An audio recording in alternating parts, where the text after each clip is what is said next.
नमस्कार दोस्तों, आज आपके साथ एक बहुत ही इंटरेस्टिंग टॉपिक के साथ उपस्थित है। आज हम लोग डिस्कस करेंगे कि रसिया और यूक्रेन के बीच इतने लंबे समय से कॉन्फ्लिक्ट चलने के बावजूद भी अभी भी वहाँ स्टेलमेट क्यों है, क्यों अभी भी कोई एक पक्ष कॉन्फ्लिक्ट को समाप्त करने की दिशा में नहीं बढ़ रहा है। तो इसके रूट्स जो है हिस्टोरिकल हैं, साथ ही स्ट्रेटजिक भी इसके रीजन्स हैं। तो सभी को बहुत डिटेल्स में स्टडी करेंगे हम लोग आज के इस लेसन्स में। लेकिन इसकी शुरुआत सबसे पहले ज्योग्राफी से करते हैं।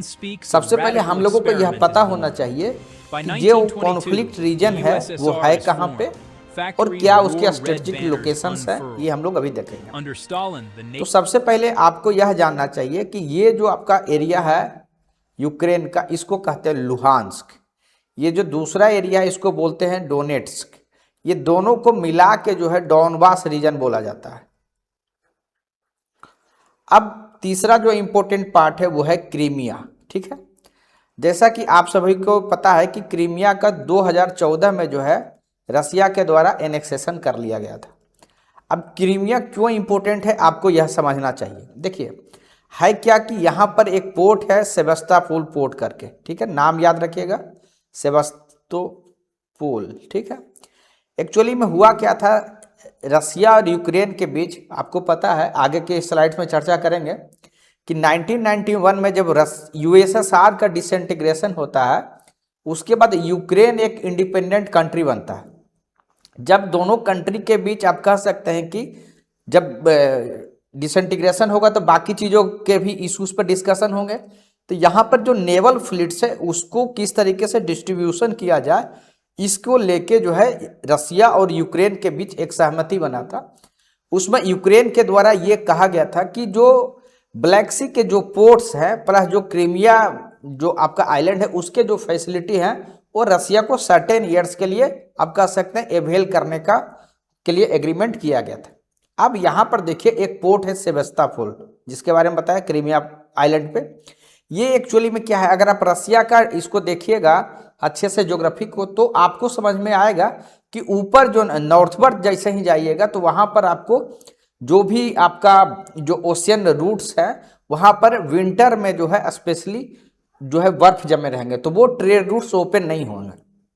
ऐसे में रसिया का जो इकोनॉमी है आप कह सकते हैं उसको बहुत ही कोलेप्स हो सकता है या बहुत डैमेज हो सकता है। क्यों? क्योंकि रसिया का जो इकोनॉमी है वो ऑयल एंड नेचुरल गैस के एक्सपोर्ट पर हैवीली डिपेंडेंट है। अब यहाँ पर क्या है कि जो सेवास्तोपोल पोर्ट है वह आप कह सकते हैं कि वार्म आपका पोर्ट है। साथ ही जो रसिया का जितना भी आप कह सकते हैं कि जो नेवल बेस है वो सब सारा फ्लीट यहाँ पर आप कह सकते हैं स्टेशन रहता है। इसके कारण ये जो क्रीमिया हुआ, सबसे पहले आपको ये डिस्कशन कर दे रहे हैं, बाकी टॉपिक आगे डिस्कशन करेंगे। तो सेवास्तोपोल उस तरीके का एक पोर्ट है कि जहां पर कि आपका सालों भर open warm water naval base रहता है, यानी कभी भी शिप्स जो है वहां पर आप कह सकते हैं कि पार्क हो सकता है रसियन जो भी नेवी के हैं। ठीक है, प्लस जो है ये पूरा जो आपका ब्लैक सी है, ब्लैक सी का अगर आप आगे जाइएगा तो यहाँ पर आपको दो स्ट्रेट मिलेगा। एक स्ट्रेट का नाम मिलेगा बॉस्फोरस जिसको कि इस्तांबुल भी आप जानते हैं, यहाँ पर इस्तांबुल है। आगे जो है आपका एक डार्डेनल स्ट्रेट करके मिलेगा और बीच में सी ऑफ मरमरा है। ठीक है, ये इसको ब्लैक सी होते हुए अगर ये दोनों स्ट्रेट से आप पास करेंगे तो आप मेडिटेरियन सी को कनेक्ट करेंगे। अब क्या है कि अगर पूरा ब्लैक सी पर यहाँ अगर नेवल बेस है रसिया का तो उसके कारण से डोमिनेंस रहता है। साथ ही आपको पता है कि विंटर के समय जो भी एक्सपोर्ट करना होगा तेल का, क्योंकि जो पोर्ट ओपन होंगे वहीं से तो एक्सपोर्ट हो पाएगा, तो जो नॉर्थवर्ड जितने भी पोर्ट्स होंगे या ईस्टवर्ड वो पोर्ट एक्टिव नहीं होंगे। तो ऐसे में जो आपका ब्लैक सी के जो पोर्ट्स है वो बहुत इंपॉर्टेंट हो जाते हैं। तो सबसे पहले हम लोग देखें कि नेवल इंपॉर्टेंस क्या है, उसके बाद हम लोग इसका देखें स्ट्रेटेजिक इंपॉर्टेंस क्या है, क्योंकि ब्लैक सी को अगर पूरा डोमिनेंस करना है तो उसमें सेवास्तोपोल जो है आपका जो नेवल बेस है उसका बहुत इंपॉर्टेंट रोल है। और ब्लैक सी पर अगर इस कह सकते हैं कि अगर कंट्रोल है तो उसके कारण क्या होता है कि जो भी आप कह सकते हैं जो नेबरिंग कंट्री हैं जैसे सीरिया है वहाँ पर आप कह सकते हैं कि प्रभुत्व या नेवल अपना सेना भेजने में जो है रसिया को हेल्प होता है। ठीक है, साथ ही एक और रीजन है जो हिस्टोरिकली जो है क्रीमिया जो है रसियन एम्पायर का ही आपका पार्ट था। 1783 से लेके आगे जो है रसियन एम्पायर का ही पार्ट था, ठीक है। और ये माना जाता है कि जो ब्लैक सी में पूरा डोमिनेंस जो रसिया का हुआ वो सेवेस्टोपोल पोर्ट के कारण ही हुआ, क्योंकि यहीं पर जो है नेवल जो भी शिप्स होते थे वो पार्क होते थे। तो आप यह कह सकते हैं कि रसिया का जो नेवल पावर है वो उसका आप कह सकते हैं बर्थ प्लेस के रूप में सेवेस्टोपोल पोर्ट को जाना जाता है। एक और रीजन है जो आपको ध्यान रखना चाहिए कि जो क्रीमिया जो आइलैंड है उस पर जो लोग रह रहे हैं उनका जो लैंग्वेज है आप कह सकते हैं कि रसियन है, ठीक है। यानी वो मोर अपने आप को क्लोज पाते हैं रसियन इथनिसिटी से। रसियन स्पीकिंग लैंग्वेज है प्लस इथनिसिटी भी रसियन है। तो आप कह सकते हैं ये भी एक आपको मिलेगा, यानी कि हिस्टोरिकली मोर कनेक्टेड फील करते हैं रसिया से, ठीक है। उसके बाद अगर आप स्ट्रेटेजिकली देखिएगा तो इसका स्ट्रेटेजिक बेनिफिट भी है, क्योंकि आप सपोज करके देखिए, माना यह जाता है कि अगर इस रीजन को देख लीजिए या क्रीमिया को देख लीजिए, अगर यहाँ पर अगर यूक्रेन के इस पार्ट को अगर नाटो में शामिल कर लिया जाता है, नाटो में शामिल करने से क्या होगा कि नाटो के जो भी नेशंस होंगे उनका जो अपना मिसाइल्स होगा, न्यूक्लियर मिसाइल्स होगा, वो यहाँ पर पोजीशन कर पाएंगे। तो आप समझ करके देखिए कि यूरोपियन यूनियन या नाटो नेशन के लिए कितना बड़ा एडवांटेज हो जाएगा। वो रसिया के कितना क्लोज जो है वो अपने जो भी मिसाइल्स है उसको वो पोजीशंस कर सकते हैं। अब यहाँ क्रीमिया पर कब्जा होने के कारण क्या होता है, रसिया को एक कह सकते हैं उसको स्ट्रेटेजिक डेप्थ मिलता है, ठीक है। क्योंकि जो भी आप मिसाइल्स पोजीशन होगा वो बहुत नज़दीक में रसिया का नहीं होगा, ठीक है। साथ ही जो रसिया का इकोनॉमी है वो आपका ऑयल एवं जो गैस पाइपलाइन है उसके माध्यम से, तो बहुत सारा जो ऑयल रूट्स है और प्लस जो गैस पाइपलाइन भी है वो आपका ब्लैक सी के थ्रू जाता है, प्लस शिपिंग से जो तेल एक्सपोर्ट होता है। इसीलिए ये अपने इकोनॉमी को बहुत अच्छे तरीके से तभी तक कर पाएगा जब तक कि ब्लैक सी में डोमिनेंस रहेगा, ठीक है। तो शॉर्ट में भी ये समझिए कि एकमात्र आप कह सकते हैं वार्म अगर आप देखिएगा पोर्ट उस हिसाब से मिलेगा, ठीक है।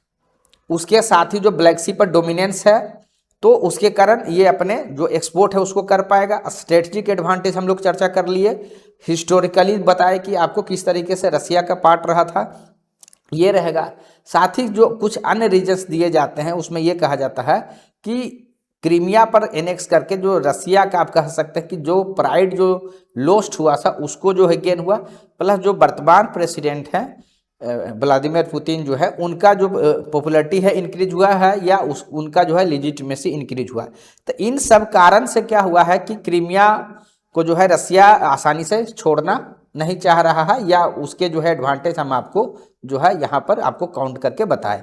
तो उम्मीद करते हैं कि आपको क्रीमिया का पूरा इशू आपको समझ में आ गया होगा, ठीक है। स्ट्रेटेजिक लोकेशन भी आपको पता चल गया होगा कि क्रीमिया का क्या है, ये आपका डॉनबास रीजन का क्या है।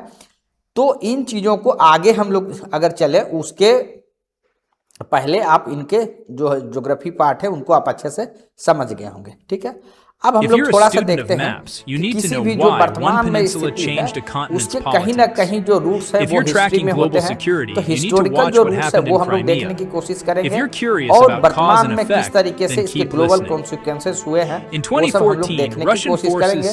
लेकिन ये देखने की कोशिश करेंगे कि किस तरीके से जो कॉमन रूट्स थे यूक्रेन और रसिया से और किस तरीके से समय के साथ दोनों जो नेशंस है का एक्सपीरियंस जो है चाहे वो पॉलिटिकल हो या कल्चरल हो या लिंग्विस्टिक हो वो अलग अलग रहा। इसलिए दोनों का आइडियोलॉजी में डिफरेंसेस है वो हम लोग देखेंगे। जो अभी स्टेलमेट जो बना है वह किस तरीके से एकमात्र वो सिर्फ दो देश का कॉन्फ्लिक्ट नहीं होके आप कह सकते हैं कि ग्रेट ग्लोबल जो पावर्स है उनके बीच का राइवलरी हो गया, वो भी हम लोग देखेंगे।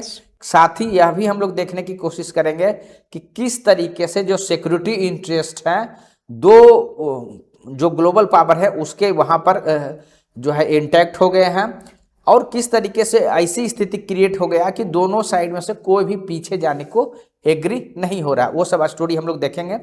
ग्लोबल जो इफेक्ट हो वो हम लोग देखेंगे, साथ ही जो है वे फॉरवर्ड भी हम लोग देखेंगे। तो इसकी शुरुआत हम लोग करते हैं एंशियंट पीरियड से, ठीक है। एंशियंट पीरियड में यानी कि ये बात है 9th सेंचुरी से 13th सेंचुरी के आसपास का, ठीक है। तो आपको क्योंकि कॉमनली यह लगेगा कि क्या यूक्रेनियन और रशियन एक ही हैं क्या, तो नहीं, कुछ डिफरेंसेस हैं। यहाँ तक आपको सेम मिलेगा कि जो 9th सेंचुरी से 13th सेंचुरी तक है वो दोनों का आप कह सकते हैं कि जो ओरिजिन हुआ है वो कीबन रूस से हुआ है, ठीक है। कीव जो है आपका वर्तमान यूक्रेन का कैपिटल है, यानी जो कल्चरल सेंटर था, पॉलिटिकल सेंटर था उस समय यूक्रेन और रशिया का, वो कीव के आसपास जो है डेवलप हुआ था और यहाँ से ही सारा कंट्रोलिंग था। लेकिन ये बात है आज से लगभग आप 13th सेंचुरी भी मानिएगा तो लगभग 800-900 साल पहले की बात है। लेकिन जब मंगोल इन्वेशन हुआ 14th सेंचुरी में, उसके बाद से दोनों के रास्ते बिल्कुल अलग हो गए। यूक्रेन का रास्ता जो है उस पर जो प्रभाव पड़ा वो लिथुआनिया और पोलिस जो पोलैंड है उनका ज़्यादा प्रभाव पड़ा। वहीं जो है रसिया का जो कल्चर है, रसिया का जो इथनिसिटी है वो आपका ज़्यादा डेवलप हुआ मॉस्को बेस्ड सेंटर, यानी उसका सेंटर जो है मॉस्को बना। इसके कारण से दोनों का लैंग्वेज हो या पॉलिटिकल कल्चर हो या हिस्टोरिकल मेमोरी हो वो अलग अलग हुआ। वो भी हम लोग देखते हैं कि कैसे। देखिए दोनों का सबसे पहले आपको समझना चाहिए कि दोनों का लैंग्वेज अलग है। लैंग्वेज आपको से ज़्यादा आप मोर एक्यूरेट कह सकते हैं, दोनों का जो डायलेक्ट्स है वो बिल्कुल अलग है। अगर आप यूक्रेनियन लैंग्वेज की बात कीजिएगा, इसके डायलेक्ट की बात कीजिएगा तो आपको देखने को मिलेगा कि ये पोलिश जो आपका डायलेक्ट्स है या स्लोवाक जो डायलेक्ट्स है उनके आपको करीब देखने को मिलेगा। वहीं रशियन जो है आपका चर्च स्लोवानिक जो है उनके क्लोज देखने को मिलेगा। तो शॉर्ट में आपको यह समझना है कि यूक्रेनियन लैंग्वेज जो है आपका जो पोलैंड का जो लैंग्वेज है, पोलिश लैंग्वेज है उसके क्लोज है, जबकि रशियन का जो चर्च स्लोवानिक जो है उसके क्लोज है, यानी दोनों का लैंग्वेज सेम नहीं है, ठीक है। उसके बाद पॉलिटिकल कल्चर, हर सोसाइटी जो है अलग अलग तरीके के अपने हिस्ट्री में एक्सपीरियंस किया है और दोनों का आप कह सकते हैं कि जो ट्रेडिशंस है या कल्चर है वो अलग हुआ। देखिए क्योंकि लिथुआनिया और जो पोलिश इन्फ्लुएंस में यूक्रेन गया तो वहाँ पर आपको डिसेंट्रलाइजेशन का आपको ट्रेडिशन देखने को मिलेगा, यानी पावर सेंट्रलाइजेशन आपको जो पॉलिटिकल कल्चर है वहाँ आपको देखने को नहीं मिलेगा यूक्रेन वाले हिस्से में, ठीक है। जबकि आपको रसिया में जो है हमेशा जो है आपको सेंट्रलाइज अथॉरिटी देखने को मिलेगा, ऑटोक्रेटिक रूल्स। मंगोल इन्वेजन के बाद आपको पता है कि जार जो वहाँ के शासक को आपको पता है कि किस तरीके से ऑटोक्रेटिक होते थे, किस तरीके से पावर को जो है सेंट्रलाइज करते थे, किस तरीके से एक्सपेंशन पॉलिसी अपनाते थे, ठीक है। तो शॉर्ट में कहना है कि दोनों का जो पॉलिटिकल आप कह सकते हैं जो कल्चर है वो अभी डिफरेंट रहा है। रिलीजन को लेके भी दोनों के बीच जो है डिफरेंसेस है। देखिए ऑर्थोडॉक्स चर्च दोनों में है, ठीक है। ऑर्थोडॉक्स चर्च किसको कहते हैं, यानी क्रिश्चियनिटी में अगर आप देखिएगा 3 तरीके का आपको मिलेगा जो है क्रिश्चियनिटी। एक होता है रोमन कैथोलिक, एक होता है प्रोटेस्टेंट, थर्ड जो है ऑर्थोडॉक्स चर्च, ठीक है। ऑर्थोडॉक्स चर्च और रोमन कैथोलिक में देखिए डिफरेंस होता है। रोमन कैथोलिक जो आपको पता है कि जो वेटिकन सिटी के पास जो पोप होते हैं वहाँ पर पावर इनका सेंटर्ड होता है, ठीक है। तो यानी निर्णय अगर करना होगा तो पोप प्लस जो बिशप होंगे वो आप निर्णय करते हैं, यानी सेंट्रलाइज निर्णय होता है जो भी रिलीजियस निर्णय होगा। जबकि ऑर्थोडॉक्स में आपको जो है डिसेंट्रलाइज आपको देखने को मिलेगा, रिलीजियस जो भी आप कह सकते हैं अथॉरिटी, यानी लोकल चर्च भी अपने अथॉरिटी को एक्सिक्यूट करते हैं, ठीक है। प्लस जो आप कह सकते हैं वैचारिक भिन्नता क्या है, रोमन कैथोलिक में यह माना गया है कि जो होली स्पिरिट है वो सिर्फ फादर से नहीं, फादर एंड सन दोनों से आता है, जबकि ऑर्थोडॉक्स का मानना है कि सिर्फ फादर से आता है, ठीक है। होली स्पिरिट क्या है, फादर एंड सन का संबंध क्या है, इसके बारे में एक डिटेल वीडियो जो है बना हुआ है इजराइल फिलिस्तीन का, उसमें बहुत डिटेल से डिस्कशन हम किए। आपको अगर इंटरेस्ट है तो उस वीडियो को देख सकते हैं, बहुत ही डिटेल से लगभग वहाँ पर इसको बताए हैं, ठीक है। अब आगे चलते हैं इसको, ठीक है। लेकिन इसमें हुआ क्या कि जो रिलीजन का यूज है रसिया में आपको देखने को मिलेगा कि जो गवर्नमेंट है उनके द्वारा आप कह सकते हैं कि अपने पावर को इन्हांस करने के लिए जो है यूज किया गया है। जबकि यूक्रेन साइड में आपको जो भी यूज किया गया है रिलीजन का वो नेशनल आइडेंटिटी के रूप में यूज किया गया है, यानी गवर्नमेंट के द्वारा किसी भी तरीके का उस तरीके का कह सकते हैं कि सरकार के द्वारा उपयोग नहीं किया गया है अपने अथॉरिटी को मजबूत करने के लिए, ठीक है। तो यानी कि जो यूक्रेन के जो भी चर्च होंगे वो इंडिपेंडेंस की बात करेंगे, ठीक है, लेकिन वहां पर जो है चर्च क्या करते हैं रसिया में, स्टेट का जो लिजिटमेसी है उसको प्रमोट करते हैं, ठीक है। अब हम लोग देखते हैं कि 1991 के बाद किस तरीके से रास्ता रहा है। तो यूक्रेन साइड में बहुत तरीके का रास्ता आपको देखने को, रिवॉल्यूशन देखने को मिलेगा, जिसमें कि जैसे ऑरेंज रिवॉल्यूशन है, यूरो मैदान रिवॉल्यूशन है, ठीक है।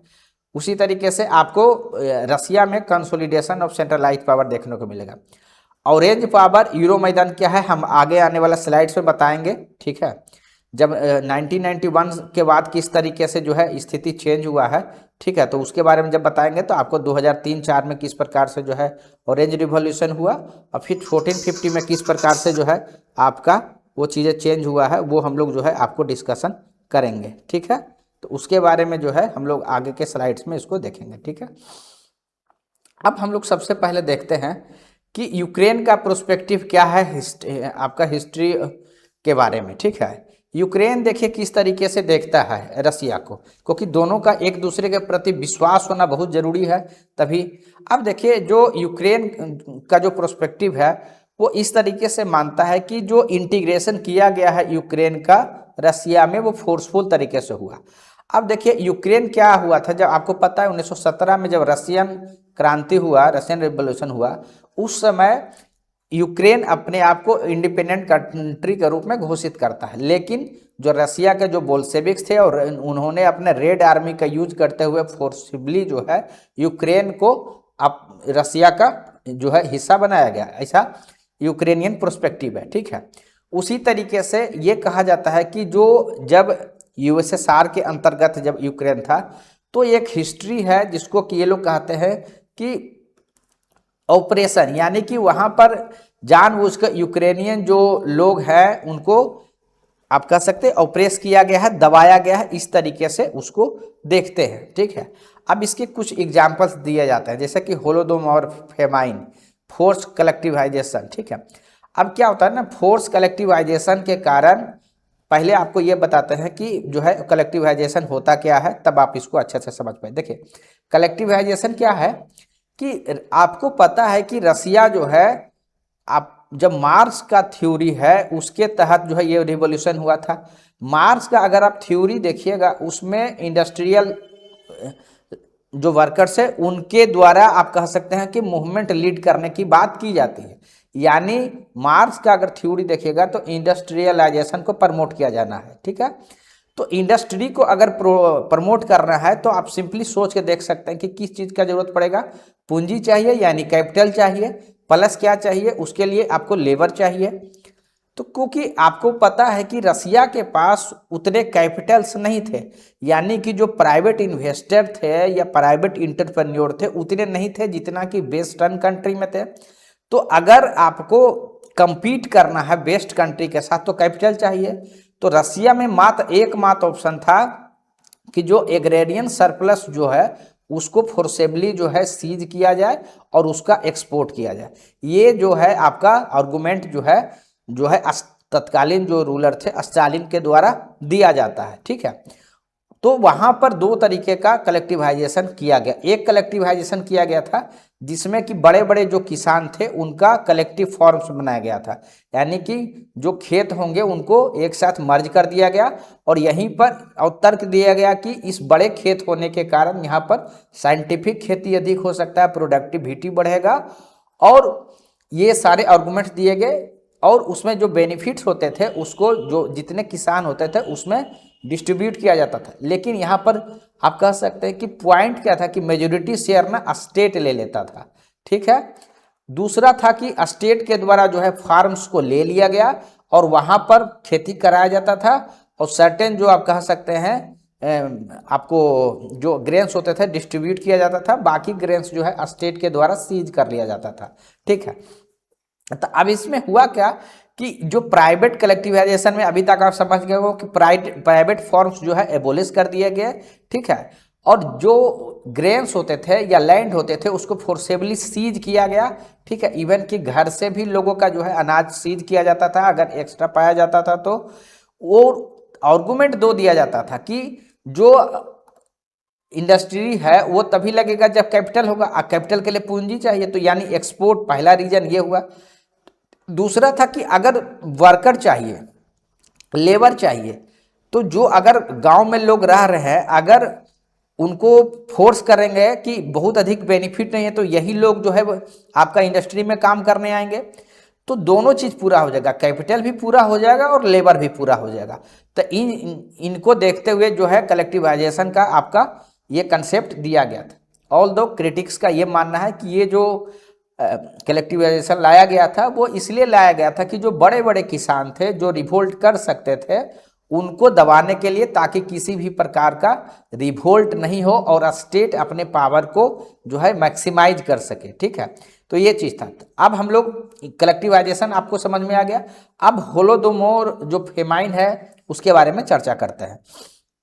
इसमें यह हुआ कि कलेक्टिवाइजेशन के कारण जो है चीज़ें क्या हुई कि आपका फोर्सिबली जो है आपका यूक्रेन के जो भी हिस्से थे वहाँ से अनाज जो है लिए गए। आपको पता होगा, अगर आप ज्योग्राफी में पढ़े होंगे, तो यूक्रेन का जो रीजन पड़ता है वो स्टेपीज का आपको रीजन पड़ता है, यानी ये बहुत ही आपका फर्टाइल जो है आपका एरिया है, स्पेशली जो है व्हीट प्रोडक्शन के लिए। ठीक है, तो यहाँ व्हीट जो है बहुत, इसको ब्रेड आप कह सकते हैं बास्केट भी कहा जाता है। ठीक है, तो इस तरीके का प्रोडक्टिव एरिया था, लेकिन क्योंकि फोर्सेबली जो है ग्रेन्स को सीज किया गया था, प्लस क्या किया गया था कि जो यूक्रेन का बाउंड्री था उसको भी जो है आप कह सकते हैं कि सील कर दिया गया था, जिसके कारण जब अनाज भी ले लिया गया, प्लस जो है लोग एक दूसरे जगह भाग भी नहीं पा रहे थे, तो लगभग आप कहा जाता है कि अबाउट 7 मिलियन लोग जो है वहाँ भूख के कारण मारे गए।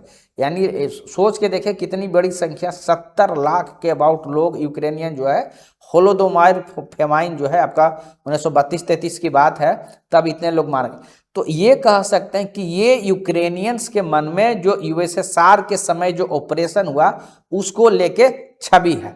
तो आप समझ सकते हैं कि एक दूसरे के प्रति किस तरीके से डिस्ट्रस्ट होगा।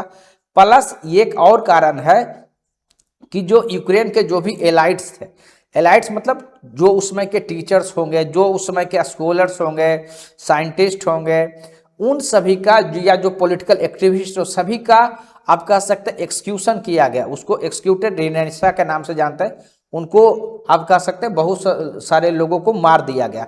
तो इस तरीके से यूक्रेनियन जो है आप कह सकते हैं हमेशा जो है सस्पेक्ट के नज़र से देखते हैं रसिया को, क्योंकि यूएसएसआर के समय इस तरीके का एक्सपीरियंस यूक्रेन का रहा है। ठीक है, उसके बाद एक और चीज़ है कि ऑटोनोमी को लेके जो है उनका एक इल्यूजन है। देखिए हुआ क्या कि जब यूएसएसआर बना था, आपको पता है कि ये 15 रिपब्लिक का जो है आपका जो है कॉन्फेडरेशन था। ठीक है, उसमें क्या होता है, कॉन्फेडरेशन था या फेडरेशन था, तो यानी कि फेडरेशन मीन्स क्या होता है, वर्तमान समय में जैसे आप स्टेट एक देश में समझते हैं आप उसी तरीके से, यानी मिनिमम ऑटोनॉमी उनको दी गई थी।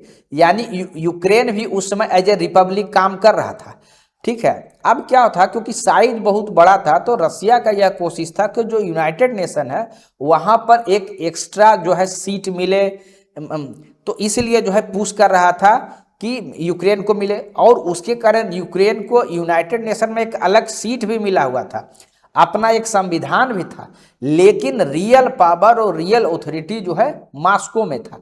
तो यूएसए जो है जो यूक्रेन है वो हमेशा से यूएसएसआर को जो है एक कॉलोनियल पावर के रूप में देखता है। तो आप समझ सकते हैं कि यूक्रेन के लोग किस तरीके से यूएसएसआर के रिजीम को या रशियंस के बारे में सोचते हैं।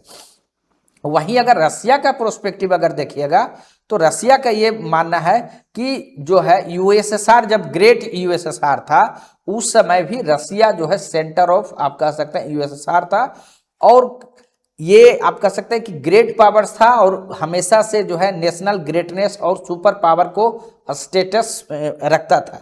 यानी आप कह सकते हैं कि उसके पास्ट बहुत अच्छे थे, पावर सेंटर था, उस तरीके से कहता है, और ये मानता है कि यूक्रेन उसका एक पार्ट रहा है। ठीक है, और ये कहता है कि हमारा जो रूट्स रहे हैं, कल्चरल रूट्स रहे हैं, तो वो कॉमन रहे हैं, और इसलिए जो है आपका ये यूक्रेन का को जो पार्ट होना चाहिए रसिया का होना चाहिए, क्योंकि कल्चरल रूट्स एक है, सर्टेन पार्ट्स में आपका लैंग्वेज सेम है, और यूक्रेन जो है इंडिपेंडेंटली सोवरेन कंट्री नहीं है।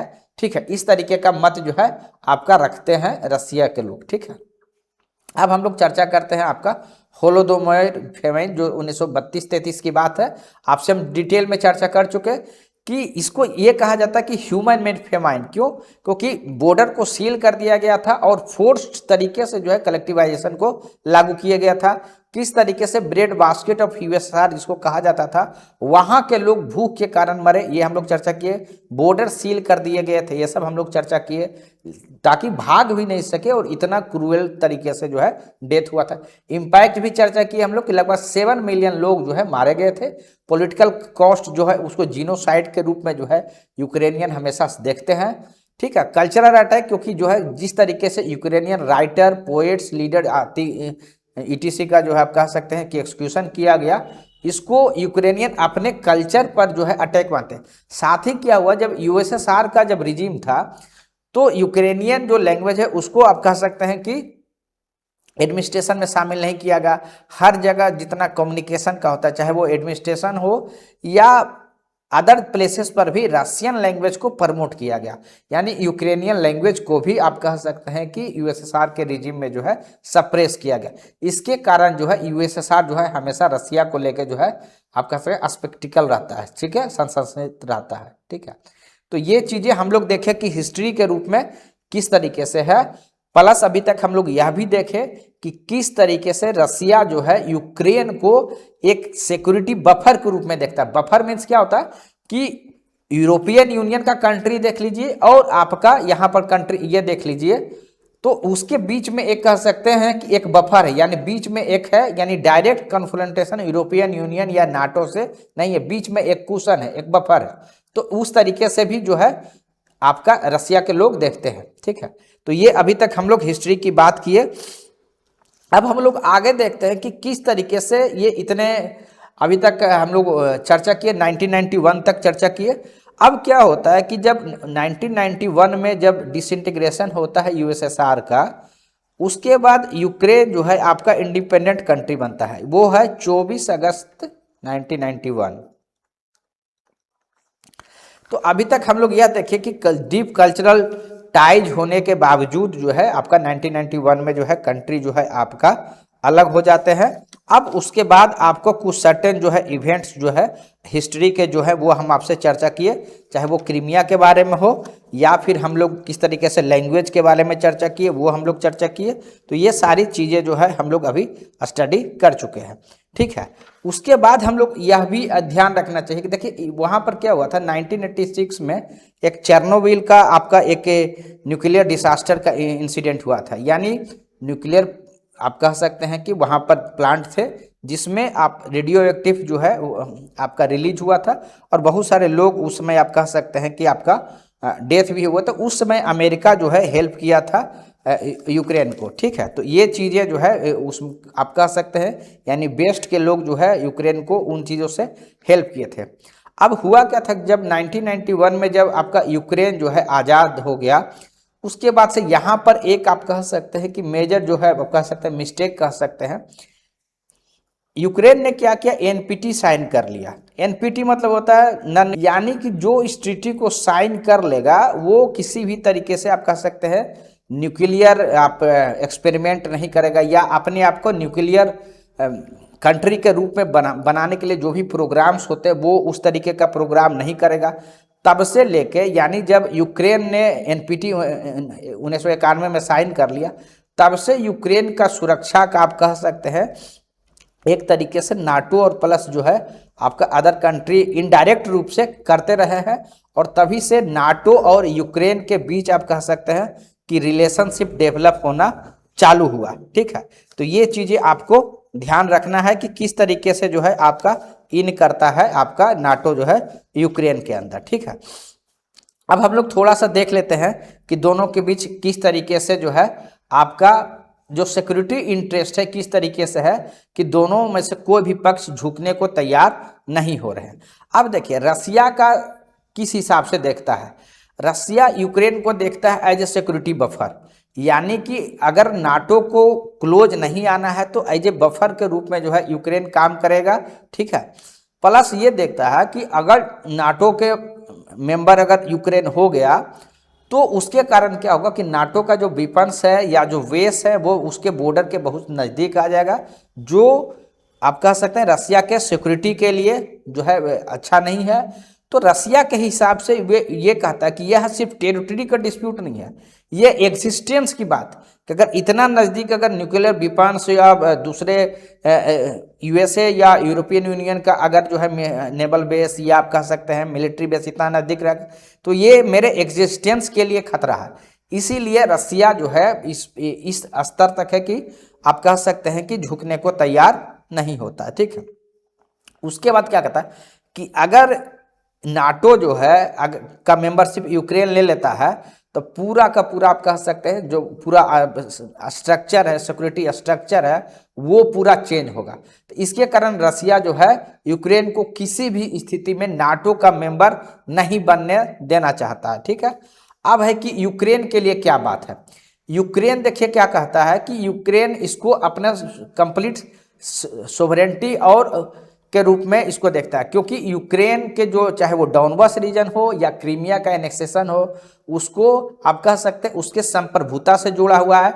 और ये डिमांड करता है कि यूक्रेन जो इंडिपेंडेंट नेशन के रूप में यूनाइटेड नेशन के द्वारा प्लस मल्टीपल कंट्री के द्वारा जो है रिकॉग्नाइज्ड है, उसके टेरिटरी को कंप्लीटली रूप से वापस कर दिया जाए किया जाए, चाहे वो क्रीमिया हो या डॉनबास का रीजन हो।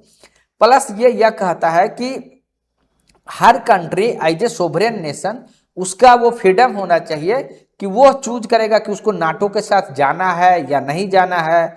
तो ये उसका होना चाहिए, वो उसकी संप्रभुता से संबंधित है, उसमें रसिया का डिक्टेटरशिप नहीं होना चाहिए। ठीक है, उसके बाद वो कहता है कि वो एक सिक्योरिटी गारंटी भी चाहता है कि ताकि फ्यूचर में रसिया किसी प्रकार से जो है डोमिनेट जो है यूक्रेन को ना करे। अब देखिए अभी तक हम लोग इन चीज़ों को समझे कि किस तरीके से यूक्रेन चीज़ों को देख रहा है, किस तरीके से रसिया देख रहा है। अब देखिए नाटो किस तरीके से देखता है यह भी देखना जरूरी है। नाटो का अगर देखिएगा मेन पर्पस क्या है, क्या उसका मेन पर्पस है कि दोनों के बीच में किसी एक को विजेता घोषित कर देना या आप कहते हैं किसी को सपोर्ट करके विजयी बना देना, नहीं, ये भी नाटो का नहीं। क्योंकि देखिए नाटो आप कह सकते हैं नेचुरल गैस के लिए बहुत हैवीली रूप से डिपेंडेंट है आपका रसिया के ऊपर। ठीक है, जो गैस पाइपलाइन है रसिया ह्यूज अमाउंट में जो है नेचुरल गैस सप्लाई करता है यूरोपियन नेशंस के जो देश है, तो इकोनॉमिकली आप कह सकते हैं डिपेंडेंट है रसिया पे। इसीलिए वो यह नहीं चाहते हैं कि कंप्लीटली फुल सपोर्ट कर दिया जाए यूक्रेन को, लेकिन रसिया किसी तरीके से जो है एक्सपेंशन नहीं करे या एग्रेशन बेस्ड के तरफ ना करे, उसको चेक करना है। तो आप समझ गए नाटो का क्या मेन पर्पस, क्या फुल फ्लेज यूक्रेन को सपोर्ट करना तो है, लेकिन उसी सीमा तक, तब तक कि रसिया के एक्सपेंशन को रोक सके, उसका एग्रेशन को रोक सके और उतना ही सपोर्ट करें, चाहे वो मिलिट्री से सपोर्ट हो या इंटेलिजेंस से सपोर्ट हो या आप कह सकते हैं फाइनेंशियल एड से सपोर्ट, ताकि यूक्रेन इसको आप कह सकते हैं सरेंडर भी ना करे। ठीक है, और रसिया इसको आसानी से जीत भी ना ले, यानी उसको उतना सपोर्ट तो करना है जितना कि इस युद्ध को जारी रखने में मेंटेन रहे, उतना सपोर्ट करना, लेकिन एक सीमा से ज्यादा आपको सपोर्ट भी नहीं करना, क्योंकि रसिया आपको पता है न्यूक्लियर कंट्री है और उस तरीके का वार ना हो जाए, न्यूक्लियर वार ना हो जाए। यानी बहुत ही कॉशियस तरीके से, बहुत डिप्लोमेटिक तरीके से नाटो मेंबर के द्वारा जो है इसको जो है सपोर्ट किया जाता है, लेकिन फुल फ्लेज खुल के सपोर्ट भी नहीं किया जाता है। और उन बातों को कहा जाता है कि हमारा पर्पस है रूल बेस्ड ऑर्डर करना, जो कि प्रिंसिपल ऑफ नेचुरल सोवरेंटी पर है। यानी उसकी बात करता है कि अगर नेचुरल सोवरेंटी किसका वायलेशन हुआ, यूक्रेन का, तो वो उस बात को प्रेशर देना चाहता है। ठीक है, और इतना सपोर्ट सिर्फ यूक्रेन को करना चाहता है, क्योंकि इसके कारण से आपको लगेगा कि क्यों सपोर्ट करा, क्योंकि अगर युद्ध हो रहा है तो ये मिलिट्री और इकोनॉमिकली रूप से रसिया तो वीक हो ही रहा है। तो इसका यह पर्पस नहीं है नाटो का कि परमानेंटली रसिया हार जाए यूक्रेन से, क्योंकि वो संभव ही नहीं है। उसके लिए फिर फुल फ्लेज पता है न्यूक्लियर कंट्री है, सेकंड नंबर पर मिलिट्री स्ट्रेंथ है पूरे विश्व में रसिया का, इकोनॉमिकली माइट बहुत ज़्यादा है। तो ये पता है कि यूक्रेन कभी भी फुल्ली तरीके से रसिया को नहीं डिफीट कर पाएगा, लेकिन इतना अगर हम सपोर्ट करेंगे तो रसिया को आर्थिक रूप से या मिलिट्री के रूप से हमेशा हानि होते रहेगा, और यही पर्पस है नाटो का। ठीक है, तो आप समझ सकते हैं कि क्यों जो है स्टेलमेट बना हुआ है। कुछ अन्य कारण को भी हम लोग जो है यहाँ पर देखते हैं। सबसे पहला जो बात है आपका देखिए टेरिटोरियल डिस्प्यूट। ठीक है, अब रसिया जो चाहे वो क्रीमिया का एनेक्सेशन किया है या डॉनबस रीजन पर जो पार्शियल ऑक्यूपेशन है, उसको कहता है कि यह ऑक्यूपेशन पर अब किसी भी तरीके से नेगोशिएशन संभव भी नहीं है, यानी कि नॉन नेगोशिएबल, उस पर अब किसी भी प्रकार का नेगोशिएशन नहीं होगा। जो भी नेगोशिएशन होगा उसकी बात का, यानी क्रीमिया हम नहीं छोड़ने जा रहे, जो ऑक्युपाइड रीजन है उस पर हम कोई बात नहीं करने जा रहे। जबकि आपका यूक्रेन जो है कंप्लीट क्या डिमांड करता है, कंप्लीट रीस्टोरेशन, मतलब जो इतना भी चाहे वो क्रीमिया हो या डॉनबस रीजन हो, कंप्लीट हमारा हमको वापस किया जाए। आप सोच के देखिए, यानी जीरो सम गेम है, एक का फायदा तो दूसरे का नुकसान। एक पक्ष कह रहा कि कंप्लीट हमको वापस कर दीजिए जितना एरिया आपने ऑक्यूपाइड, दूसरा पक्ष कह रहा कि जो ऑक्यूपाई कर लिए उस पर तो हम बात ही नहीं करेंगे, तो कैसे सहमति बनेगी। तो ये आपका होगा। दूसरा देखिए वेस्टर्न सपोर्ट, वेस्टर्न सपोर्ट में आपको बताया कि उतना ही मिलिट्री या फाइनेंशियल एड दिया जाता है जितना कि फाइट जो है कंटिन्यू रहे, लेकिन उस तरीके का फुल फ्लेज्ड वार हो जाए वो भी औसा भी सपोर्ट प्रोवाइड नहीं किया जाता नाटो के तरफ, यानी बहुत ही कैलिब्रेशन करके जो है सपोर्ट दिया जा रहा है, जिसके कारण भी स्टेलमेंट बना हुआ। तीसरा है कि एक कोई मीडिएटर नहीं है जिस पर कि दोनों कंट्री का भरोसा हो। अब देखिए जब यूएसए की बात हो या यूरोपियन यूनियन की बात हो तो रसिया भरोसा नहीं करता, उसी तरीके से रसिया पर यूक्रेन भरोसा नहीं करता, तो मीडिएशन होगा कैसे। अगर उसी तरीके से अगर डोमेस्टिक पॉलिसी की बात अगर कीजिएगा दोनों कंट्री का, अगर आप देखिएगा, देखिए अगर आप स्पेशली यूक्रेन की बात कीजिएगा तो जहां पर देखिए तीन तरीके का पार्टी आपको देखने को मिलेगा। एक तो रीजनल पार्टी है, दूसरी पार्टी है आप कह सकते हैं प्रो रशियन, और तीसरी पार्टी है जो यूक्रेन की सोवरेंटी की बात करता है। जैसे वर्तमान में जो आपका प्रेसिडेंट है जेलेंस्की जो है, उनके पार्टी का नाम है अपोजिशन प्लेटफॉर्म फॉर लाइफ। ठीक है, अब ये क्या है कि ये बात करेंगे फुल नेशनल सोवरेंटी की बात करेंगे। वहीं जो है एक पार्टी का नाम है सर्वेंट्स पीपल ऑफ पार्टी, इसके एक प्रेसिडेंट हुआ करते थे याकोविच। ठीक है, यांकोविच करके, आपका इकानोविच करके था, विक्टर यांकोविच करके। ठीक है, ये 2010 में जो है आपका 10 से लेकर 2014 तक रहे थे। इन्हीं के समय क्या हुआ था ये हम आपको थोड़ा सा बता देते हैं। जो है आपका विक्टर यानुकोविच के बीच क्या हुआ था ये हम आपको बता देते हैं। इसमें हुआ ऐसा था कि जब ये पावर में आए थे तो इन्होंने कुछ आप कह सकते हैं कि एक नेगोशिएशन किया। आपको बताया था कि सेवास्तोपोल का एग्रीमेंट बहुत इंपॉर्टेंट रहता है। अब रसिया ने क्या किया, जब ये क्योंकि प्रो रशियन थे तो उनको यह प्रोमिस किया कि हम आपको 30% जो है सब्सिडी पर जो है आपको नेचुरल गैस देंगे यूक्रेन को। बदले में यांकोविच ने क्या किया कि वो जो प्रेसिडेंट थे उनके द्वारा यह प्रोमिस किया गया कि हम जो ये लीज एग्रीमेंट है उसको एक्सटेंड कर देंगे 25 साल के लिए। इसको लेके जो है यूक्रेन में जो है आप कह सकते हैं कि भारी प्रोटेस्ट हुआ, भारी विरोध हुआ। तो इसको लेके जो तत्कालीन जो प्रेसिडेंट थे उन्होंने यह समझा कि इसमें हमको कुछ ना कुछ जो है उस तरीके का एक्शन लेना पड़ेगा ताकि जो है कंट्री जो डोमेस्टिक जो आप कह सकते हैं कि प्रोटेस्ट वो कम हो। साथ ही क्या हुआ था कि इनके विरुद्ध में करप्शंस के भी आरोप लग रहे थे। ठीक है, प्लस कुछ सर्टेन्स और भी जो है इनके विरोध में प्रोटेस्ट थे अलग अलग मुद्दे को लेकर। तो उसने आप कह सकते हैं कि याकोविच ने क्या किया कि एक घोषणा किया कि यूरोपियन यूनियन के साथ हम जो है जो नाटो का है उसको हम मेंबरशिप एक्सेप्ट करेंगे। ठीक है, तो अब इसको लेके आप कह सकते हैं कि एक उत्साह देखने को मिला यूक्रेन में। अब इसी के बीच में रसिया ने जो है प्रेशर किया। अब उस प्रेशर के कारण क्या हुआ कि जो प्रेसिडेंट थे उन्होंने इस डील को कैंसिल कर दिया। अब यहाँ पर जो है आप कह सकते हैं कि भारी प्रोटेस्ट हुआ यूक्रेन में, आप हिंसा भी देखने को मिला। ठीक है, बहुत सैकड़ों लोग रोड पर आए और फाइनली इस तरीके से घटनाक्रम होता है कि यांकोविच को जो है आपको अपना कंट्री जो है छोड़ के भागना पड़ता है और वो रसिया में जाके शरण लेते हैं। ठीक है, तो ये जो आपका रिवॉल्यूशन हुआ इसी को बोलते हैं यूरो मैदान। यानी कहने का मीनिंग है कि जो किसी भी कंट्री का जो डोमेस्टिक जो आपका पॉलिटिक्स होता है वो भी वहाँ के निर्णय को प्रभावित करता है। तो आपको पता है कि जो प्रो रशियन प्रेसिडेंट हुआ यांकोविच, वो आपका 2014 में जो है आपका, क्योंकि उनको शरण लेना पड़ा, क्योंकि आप कह सकते हैं बहुत तरीके का वहाँ पर जो है रोड पर प्रोटेस्ट हुआ था, और वहाँ से उसके बाद से जो है आप कह सकते हैं प्रो जो यूक्रेन है वही प्रेसिडेंट वहाँ पर रहे। तो अब यहाँ पर देखिए जो अभी जो वर्तमान प्रेसिडेंट है जेलेंस्की, उनके सामने क्या समस्या है? उनके सामने समस्या है कि रसिया यूक्रेन वार में इतने लोग मारे जा चुके हैं, अब हम अगर किसी भी प्रकार का अगर कोई नेगोशिएशंस करते हैं तो यह जो है कह सकते हैं कि बिट्रेयल माना जाएगा। ठीक है, तो इसको इस तरीके से देखा जाता है। साथ ही जो रशियन प्रेसिडेंट है पुतिन जो है वो अपना एक लिजिटिमेसी बनाना चाहते हैं, ग्रेट पावर को रिस्टोर करना चाहते हैं रसिया को, तो वो भी आप कह सकते हैं स्ट्रक है। यानी दोनों जो नेशनल लीडर है वो अपने डोमेस्टिक आप कह सकते हैं जो पॉलिटिक्स है उससे भी उस तरीके का निर्णय नहीं ले सकते कि कोई एक पक्ष झुक जाए। ठीक है, तो इसके कारण भी स्टेटमेंट बना हुआ। प्लस जो है अब अमेरिका के द्वारा जो है सैंक्शन लगाया गया था। सैंक्शंस जो है कभी इफेक्टिव इसलिए नहीं रहा कि रसिया ने क्या किया, बहुत इफेक्टिवली जो है जो सैंक्शन लगा था उसको आप कह सकते हैं कि उससे बच निकला, क्योंकि वो जो रिलेशन है वो चाइना के साथ बढ़िया कर लिया गया, जो साउथ ग्लोबल साउथ है उनसे बढ़िया कर लिया गया।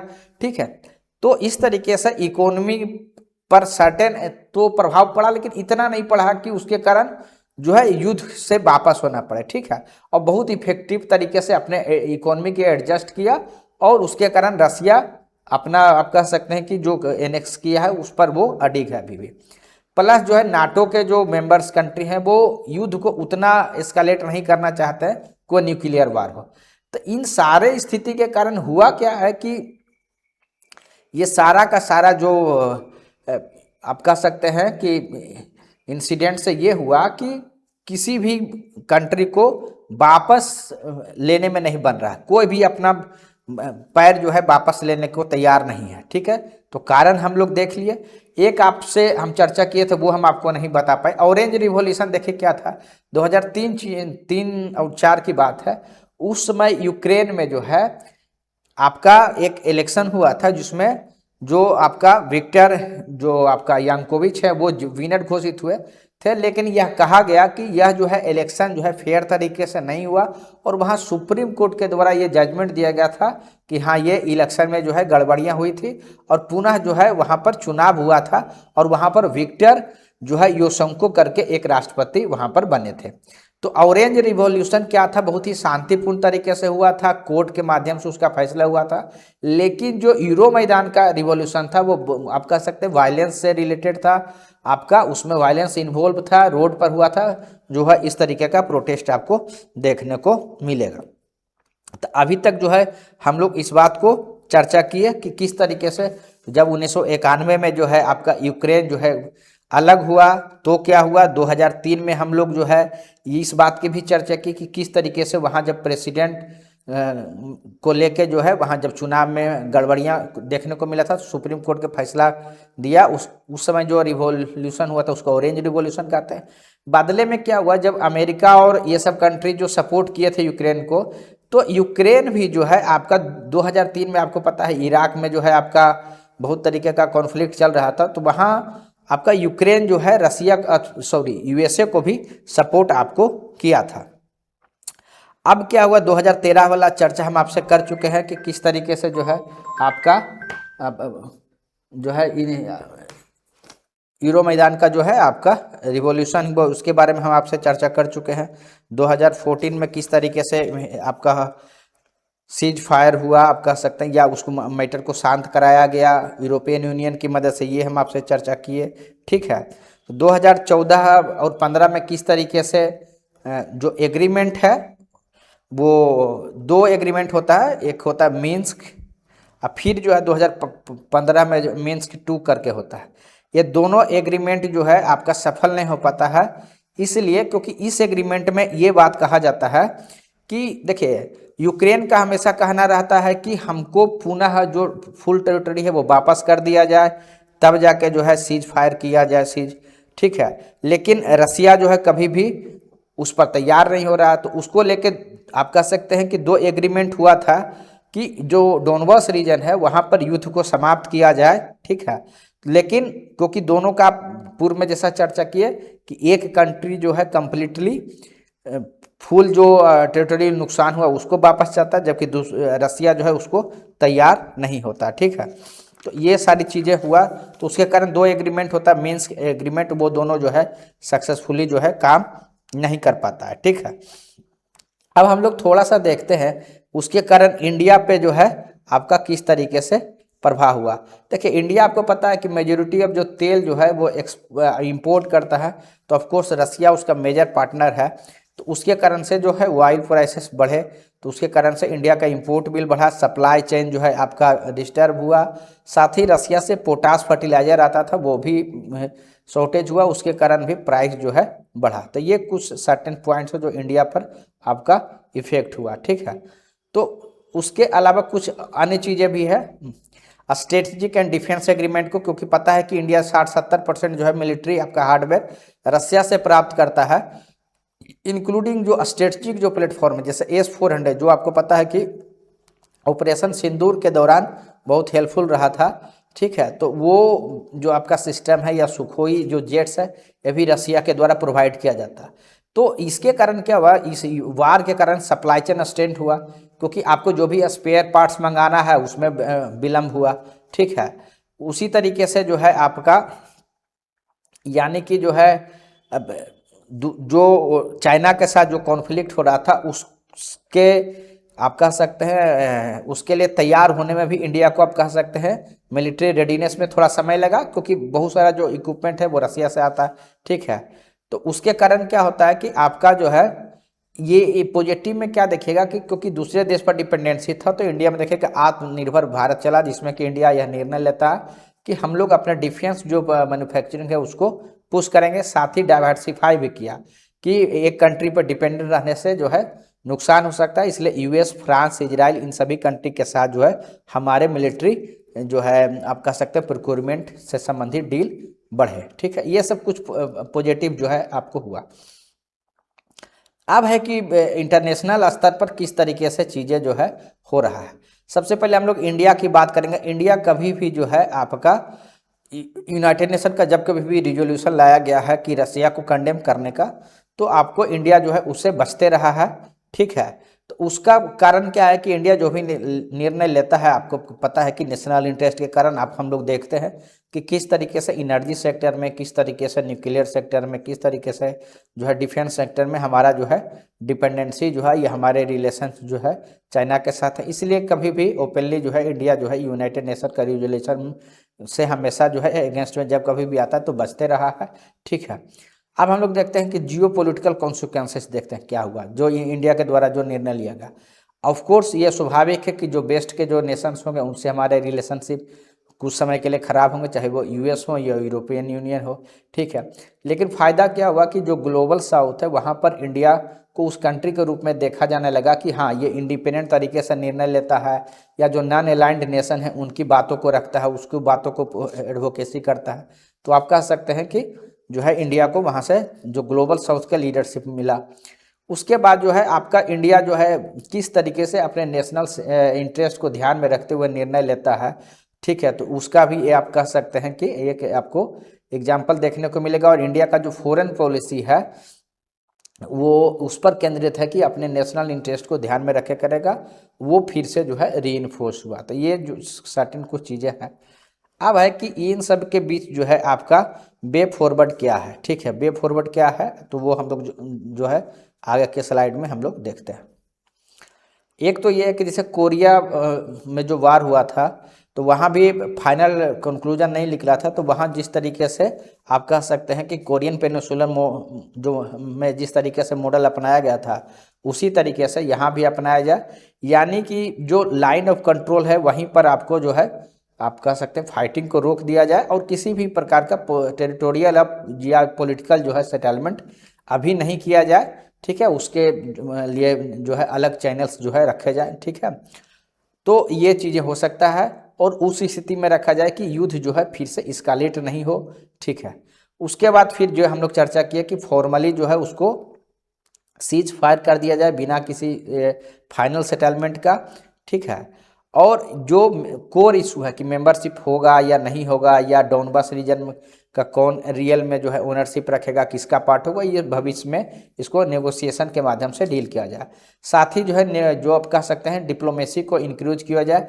जैसा कि अभी मीडिएटर की बात कर रहे थे, तो मीडिएशन में हो सकता है कि टर्की जैसे कंट्री जिसको कि दोनों तरफ से अच्छे संबंध है, चाहे वो यूरोपियन यूनियन हो या फिर रसिया, उनका आप कह सकते हैं मीडिएशन का काम कर सकता है, चाइना कर सकता है, या ग्रुप ऑफ ग्लोबल जो साउथ के नेशन है वो जैसे इंडिया जैसे कंट्री कर सकते हैं।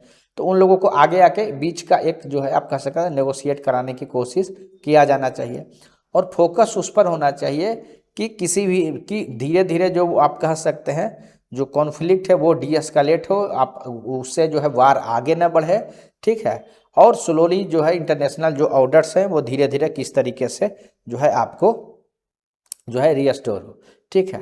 तो अब क्या है कि इंडिया इसमें क्या कर सकता है, तो इंडिया जो है हम लोग जो है आपको पता है इंडिया जो है जो रीजनल जो भी ग्रुपिंग्स है, चाहे G20 हो, ब्रिक्स हो, वहाँ पर प्रमोट कर सकता है, डायलॉग की बात कर सकता है, सीज फायर की बात कर सकता है, ह्यूमैनिटेरियन कॉरिडोर की बात कर सकता है, ठीक है। ग्लोबल स्टेबिलिटी के बारे में जो है इंडिया के द्वारा जो है बात किया जा सकता है, ठीक है। इंडिया और एक्शन के रूप में क्या कर सकता है, तो रसिया के साथ अपना जो इंटरेस्ट है उसको बढ़ा सकता है। अभी जो है जिस तरीके से सिर्फ जो है आपका सिर्फ डिफेंस तक ज़्यादा फोकस है, उसको एनर्जी है या टेक्नोलॉजी है या आर्कटिक शिप रूट्स है, क्योंकि आपको पता है कि आर्कटिक शिप रूट्स भी अब डेवलप हो रहे हैं, तो वहाँ पर रसिया के साथ जो है हमारे अब टाइज और बेहतर किए जाने की आवश्यकता है, ठीक है। जो सेल्फ रिलायंस यानी ताकि हमारा अपने ऊपर डिपेंडेंसी रहे, जब कभी किसी पार्टिकुलर कंट्री पर डिपेंडेंसी नहीं रहे, चाहे वो डिफेंस हो या फर्टिलाइजर हो या सेमीकंडक्टर हो, ताकि जब कभी भी उस तरीके का आप कह सकते हैं कोई दूसरा कंट्री कॉन्फ्लिक्ट में हो